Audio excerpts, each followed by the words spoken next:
E chegamos então ao quarto item dessa nossa apresentação, que é o roteamento entre provedores diferentes, entre sistemas autônomos diferentes, que é feito através do protocolo BGP. O BGP é o algoritmo de roteamento intra-AS da internet. Então, no intra-AS, como eu disse anteriormente, cabe ao administrador de rede escolher o algoritmo que ele quer usar. Então, ele pode usar um SPF, ele pode usar um RIP, ele pode usar um IGRP, ele pode usar o que ele quiser. Agora, para o roteamento intra-AS, todas as redes que estão conectadas à internet precisam usar o BGP. Né? Todas precisam usar esse mesmo protocolo. Então, o BGP vem de Border Gateway Protocol e ele é o protocolo de roteamento interdomínio, que é o padrão de fato. Né? Então, também é conhecido como a cola que mantém a internet junta, porque sem ele você não conseguiria rotear pacotes de uma rede para outra. Tá? É um dos protocolos mais importantes da internet. Né? No mesmo nível de importância que ele, talvez apenas o IP. O BGP ele fornece, então, para cada sistema autônomo, um meio de obter informações de acessibilidades de subrede a partir de sistemas autônomos vizinhos. Isso é conhecido como eBGP, né? Conexões BGP externas entre sistemas autônomos diferentes. E também ele serve para propagar informação de acessibilidade para todos os roteadores que estão dentro de um sistema autônomo. E aí são conexões BGP internas, IBGP. Ele consegue determinar boas rotas para outras redes, baseado em informações de acessibilidade e políticas. Tá? Políticas têm um papel grande quando se trata de roteamento na internet. Dentro de uma rede, de um sistema autônomo, você pode fazer o roteamento simplesmente baseado em desempenho. Né? Você vai focar o maior desempenho. Você vai calcular as rotas que vão levar ao melhor desempenho. Agora, quando você está fazendo roteamento na internet, aí as questões políticas também têm um peso muitas vezes maior do que o desempenho, como a gente vai ver mais adiante. Então, o BGP é o que permite que uma subrede anuncie sua existência para o restante da internet. Né? Ela vai dizer, ó, eu estou aqui. Né? Através do BGP que um provedor faz o seu anúncio, né? Ele pode avisar aí para os seus vizinhos, olha, encaminhem para mim os pacotes cujo destino tenham essa faixa de IP, porque essa faixa é a faixa que me pertence. Ok? Então, com relação a conexões externas e internas, né, nós vemos aqui que dentro de um sistema autônomo nós temos conexões do tipo IBGP, conexões internas, tá? Dentro do S2 também, dentro do S3 também. Agora, os roteadores gateway, né, esses que ficam aqui na borda, eles precisam rodar tanto o IBGP, né, para poder fazer a comunicação interna, quanto o eBGP, né, para as conexões externas, tá? Então, os gateways executam ambos os protocolos, o eBGP e o IBGP, enquanto que os que estão internamente aqui executam apenas o IBGP.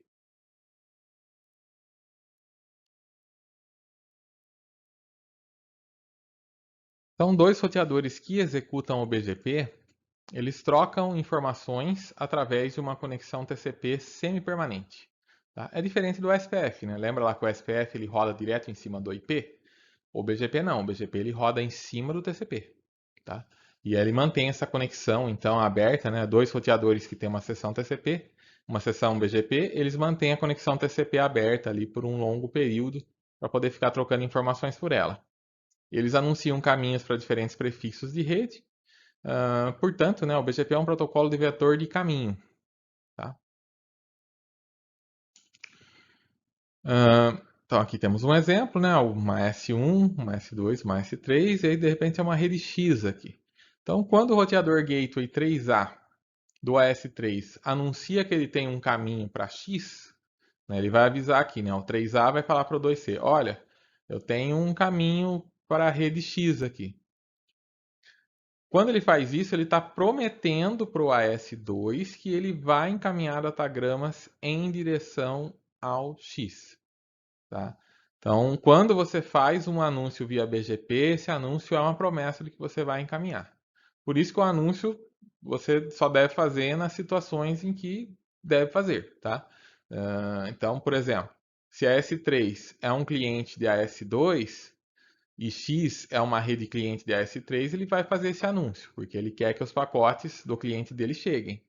Mas se X não fosse cliente dele, né, fosse uma outra rede aqui, ele poderia optar por simplesmente não fazer esse anúncio, porque ele não vai querer que tráfego de outros provedores que não são clientes dele fiquem passando aqui por ele. Tá? Então, tem essas particularidades aí quando você faz o roteamento entre sistemas autônomos diferentes. Os prefixos que são anunciados pelo BGP, eles incluem alguns atributos. Tá? Então, o prefixo e mais os atributos é o que determina a rota. E existem vários atributos, mas dois deles aqui são os mais importantes, que são o ASPath e o NextHop.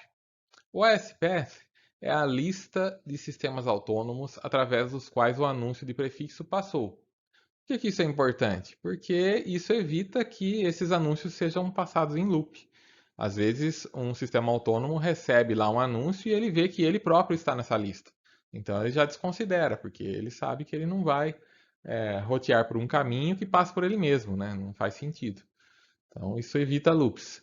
O next hop ele indica o roteador interno a um determinado AS que é específico para o AS de próximo salto. Tá? Então, é o início, né, da rota, né? É o endereço IP daquele roteador ali que começa a rota. Então, nesse anúncio ele precisa saber, né? Olha, eu tenho aqui um caminho para X e quando você precisar enviar, você envia para esse endereço IP, que é o roteador de borda ali que vai estar recebendo esses pacotes. O roteamento BGP ele é baseado em política. Então, o roteador gateway que recebe um anúncio de rota, ele vai usar a sua política de importação para aceitar ou recusar um caminho. Então, eu posso configurar lá o, o meu roteador de borda para ele, por exemplo, nunca aceitar uma rota que passe pelo ASY. Por quê? Porque o ASY é um concorrente da minha empresa e eu não quero que meus pacotes passem por essa rede. Ou o ASY fica em um país que não tem relações amistosas aí com o meu. Então, eu não quero que meus pacotes passem por lá também, por uma questão de segurança, enfim. Tá? Então, posso ter N motivos aí para não aceitar um caminho. E também através de política de um sistema autônomo que você determina se um determinado caminho vai ser anunciado para um sistema autônomo vizinho. Então, às vezes eu recebo um anúncio de rota que eu pretendo utilizar no meu sistema autônomo, mas eu não quero distribuir ele para os sistemas autônomos vizinhos ao meu, porque eu não quero ficar passando o pacote deles, não quero criar uma rota para eles para chegar nesse determinado destino, porque não me interessa por algum motivo, né? Então, ah, não são meus clientes, né? Então eu não quero passar os pacotes deles.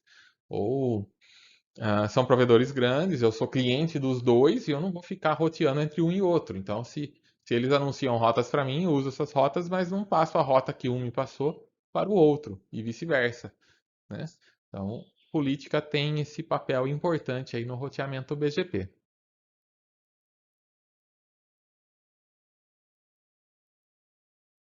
Então, aqui temos um exemplo, né? Temos aqui 3 sistemas autônomos interconectados, e aí vem um anúncio aqui do AS3, do 3A, para o 2C, falando, olha, eu tenho um caminho para a rede X aqui, através de mim, né? Através do AS3. Então, o roteador 2C do AS2, ele vai receber esse anúncio de caminho via eBGP, do roteador 3 do AS3. O que ele vai fazer? Com base na política do AS2, ele vai aceitar esse caminho. Tá? E ele vai propagar, dessa vez via IBGP, para os roteadores do AS2. Tá? Então ele vai avisar para o 2B, olha, tem caminho para X através de mim, tem caminho para X através de mim, tem caminho para X através de mim aqui. E através do AS3, na verdade, né? E vai chegar até X. O que mais que vai acontecer aqui? Com base na política do S2 também, o roteador 2A ele pode decidir anunciar via eBGP esse caminho que ele tem, né? O do S3X, que agora vai incluir ele próprio, S2, S3 até X, ele pode anunciar aqui para o roteador 1C do S1. Então, nesse caso, ele está prometendo aqui para a S1 que ele vai encaminhar pacotes para X via S3. Tá?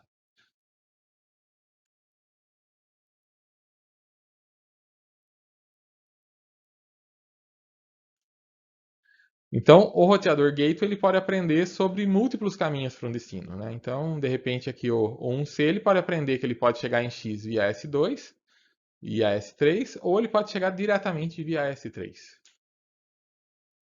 Porque ele recebeu esse anúncio, né? Via a S3 aqui, via S2 a S3. Então ele aprende, o 1C aqui aprende o caminho S2 a S3X através do 2A. E ele também aprende, né? O caminho AS3X através do 3A, com quem ele também tem aí uma conexão. Então, baseado em política, o roteador do Gateway 1C vai escolher qual que é o caminho que ele vai usar, né? Ele pode escolher esse ou pode escolher esse e vai anunciar aqui dentro do AS1, tá? Via IBGP também. Então, como nós já vimos, as mensagens BGP elas são trocadas entre os pares sobre uma conexão TCP, e aqui nós temos alguns exemplos de mensagens BGP. O Open serve para abrir uma conexão TCP com um par BGP remoto e autenticar esse par BGP remetente. O Update serve para anunciar um novo caminho ou remover um caminho antigo. O Keep Alive mantém a conexão viva na ausência de updates, tá? E também serve para enviar CKs para solicitações open.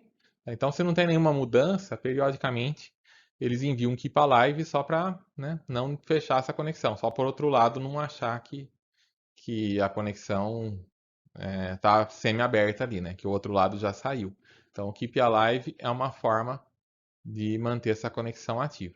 E o Notification serve para informar erros na mensagem anterior e também é usado para fechar a conexão.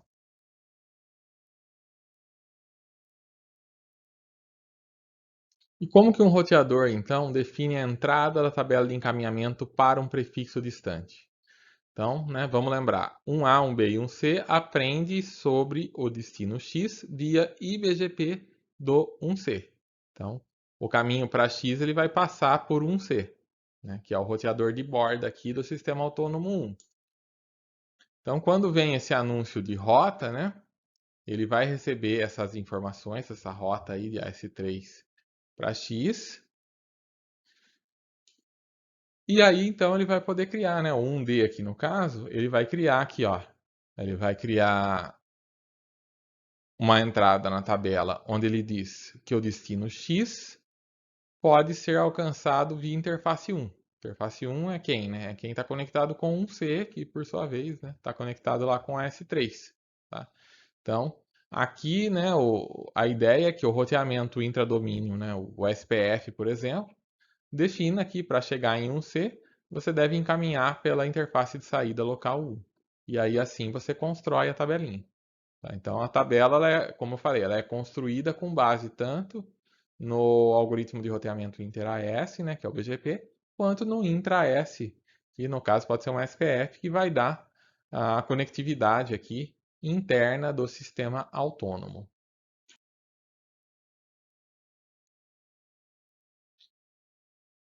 O 1A vai receber a informação aqui do 1D de que ele tem um caminho para o S3, então como que vai ser a entrada no 1A? O 1A vai colocar, olha, para o destino X, para esse prefixo, eu tenho que encaminhar via interface 2. Interface 2 que encaminha para um D, que vai encaminhar para um C, que vai encaminhar para S3 até chegar em X. Tá? Então, são entradas né, de prefixos que vão ser colocadas nas tabelas de encaminhamento de cada roteador do sistema autônomo. Tá? Isso definido aí, então, através dos dois protocolos de roteamento. Então, por que roteamento intra-AS e inter-AS são diferentes? Bom, tem a questão política. No inter-AS, o administrador ele quer o controle sobre como seu tráfego é roteado. Ele quer saber por onde que o seu tráfego vai passar, quem que vai rotear através da rede dele. Então, esse tipo de coisa, né, esse tipo de decisão política que o administrador quer ter controle, isso é algo que só faz sentido no inter-AS. No intra-AS, como você tem um único administrador, ele pode focar no desempenho. Nenhuma decisão política é necessária nesse caso, né? Você apenas quer que funcione tudo o mais rápido possível dentro da sua rede. Questão da escala. Nas redes intra-S, escala não é um problema. Mesmo que a sua rede, mesmo que o seu sistema autônomo se torne muito grande, você pode aí quebrá-lo em vários pedaços e rodar, por exemplo, o SPF de maneira hierárquica. E isso vai resolver o seu problema. Agora, na internet, a escala já passa a ser fundamental, né? Se você não fizer, se você não fizer isso de maneira hierárquica, né, fica inviável de trabalhar. Então, o roteamento hierárquico ele salva tamanho de tabela e o tráfego de atualização ele é reduzido. E por fim vem a questão do desempenho. No caso do intra-S, você pode focar no desempenho, né? Você não tem nenhuma decisão política. E no caso do intra-S, a política é o que domina sobre o desempenho. Então, o desempenho não é o mais importante, né? A decisão política acaba sendo mais importante do que a questão do desempenho.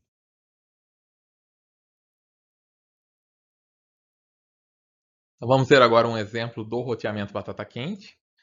Aqui nós temos 3 sistemas autônomos e temos que o AS3 anunciando aqui que ele tem uma rota para X e o AS1 anunciando que ele tem uma rota para X e a rota dele passa através do AS3. Tá? Então a rede X está aqui. Eu tenho a opção então de rotear via AS3 ou via AS1 que vai passar para AS3. Então o 2D ele aprende via IBGP que ele pode rotear para X tanto via 2A quanto via 2C. O roteamento batata quente, ele vai então escolher o gateway local que tem o menor custo intradomínio. Tá? Então, por exemplo, o 2D escolhe o 2A, mesmo que existam mais saltos para chegar em X. Tá? Ele não se preocupa com o custo aqui entre domínios. Ele está se preocupando em se livrar do pacote o quanto antes. Então, o quanto antes. Então, ele tem aqui que para o Gateway 2C ele tem um custo 263 e para o Gateway 2A ele tem um custo 201, então 201 é um custo menor do que 263. Eu vou preferir enviar por aqui. Ah, mas vai passar por uma rota maior. Não importa, né? O roteamento para batata quente ele diz isso. Eu quero me livrar do pacote, eu quero tirar o pacote do meu sistema autônomo o quanto antes. Então, se eu optar pelo roteamento batata quente com prioridade com relação ao tamanho do AS, eu vou passar aqui pelo 2A. Agora, se a minha prioridade é caminhos mais curtos, aí eu vou optar então pelo 2C. Tá? Então, isso cabe aí ao administrador, né, do sistema autônomo definir como que ele quer fazer esse tipo de roteamento. Tá?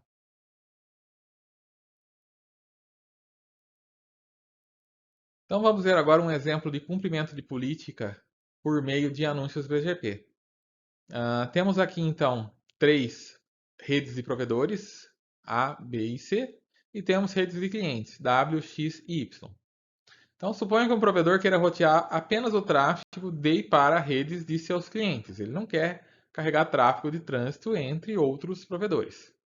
Se o A anunciar o caminho AW para B e para C, tá? Então, W é cliente dele, ele precisa anunciar aqui para B e para C, olha, se vocês tiverem algum pacote para W, manda para mim. Né? W vai ficar extremamente insatisfeito se A não receber os pacotes dele. Né? Então, até aí tudo bem. Agora, o B, ele escolhe não anunciar esse caminho BAW para C. Por que, que ele faz isso? Por quê? Porque W não é cliente dele. Então, ele não tem interesse que outro provedor aqui, que o caso é o C, fique roteando via ele. Né? Então, de repente, Y tem alguma coisa para mandar para W. Ele que mande por aqui. De C para A para W. Né? O B, que não tem W como cliente, não tem interesse em ficar roteando. Né? Y também não é cliente dele, então né, não quer rotear isso aqui. É uma opção dele não rotear esse tipo de coisa. Então, o C, né, no caso, ele não vai aprender que existe esse caminho CBAW e, portanto, ele não vai anunciar.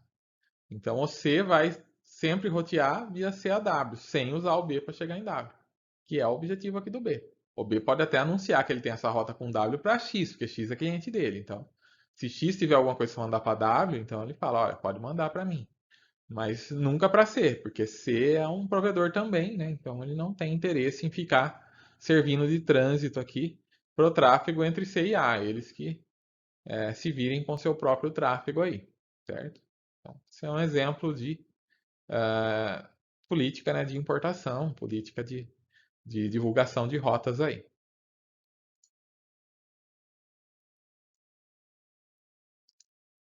Então, A, B e C são redes de provedores, X, W e Y são clientes de redes de provedores. O X ele é dual homed, quer dizer, ele tem dois provedores, ele está conectado com dois provedores. E qual política aplicar então? X não quer rotear de B para C via X, né? Então, X, apesar de ele ter uma conexão com C e com B, ele não fala para B que ele tem uma conexão com C. E nem fala para C que ele tem uma conexão com B. Porque do contrário, ele poderia ficar sendo usado para transferir dados entre B e C. Ele não tem nenhum interesse nisso, né? Ele é cliente dos dois. Ele paga para B e paga para C para ter acesso, para receber os seus pacotes e para enviar os seus pacotes. Ele não vai ter interesse em ficar servindo aí de ponte entre os dois, né? De trânsito entre B e C. Não faz sentido. Se for para ele fazer isso, ele não é cliente, né? Ele deixa de ser cliente. Então ele nunca anuncia essa rota, né? Nunca anuncia para B que ele tem uma rota para C e nem ele anuncia para C que ele tem uma rota para B, porque ele é o cliente, ok? Então o roteador ele pode aprender sobre mais que uma rota para um sistema autônomo de destino. E então ele vai selecionar a rota baseado em quê? Pode ser, primeiramente, no atributo do valor de preferência local, que é uma decisão política, é uma decisão que cabe aí ao administrador, né? Em segundo lugar, ao ASPF mais curto. Então, se tem duas rotas igualmente desejáveis aí, você vai preferir aquela que tem um caminho que passa por menos sistemas autônomos. Em terceiro lugar, você pode escolher o next hop mais próximo, que é o que a gente chama de roteamento batata quente. Basicamente, você tem uma rede grande e você tem um pacote que vai ser direcionado para uma determinada rede, que você tem dois gateways que permitem chegar, né, nessa rede. Mas internamente, para você chegar no primeiro gateway, é muito mais custoso do que você chegar no segundo. Você vai passar por muito mais nós internos do que no segundo. Então, você vai tentar se livrar do pacote o quanto antes. Você bota ele para fora da sua rede pelo gateway mais próximo. Isso faz sentido, por exemplo, se você tem, digamos, uma universidade que tem vários campos distantes aí. E aí você pode, você tem caminhos de saída tanto localmente, né, dentro daquele campus, quanto você tem um caminho que passa pela rede de um outro campus. E aí você pode optar então por se livrar do pacote o quanto antes. Então, se você tem um link externo ali da sua universidade, daquele campus da universidade já para fora da sua rede, você não vai mandar para um outro campus da universidade para daí mandar ele para fora. Você prefere se livrar dele o quanto antes. Então, por isso que chama roteamento batata quente, com base lá na brincadeira de criança de passar a batata o mais rápido possível para o colega do lado, para que ela não queime na sua mão, né? Então, é com base aí nessa brincadeira que ele é chamado roteamento batata quente. E além desses três, né, podem ter critérios adicionais aí que o administrador pode configurar de como escolher então uma rota, né, quando você tem mais do que uma rota que chega ao mesmo lugar.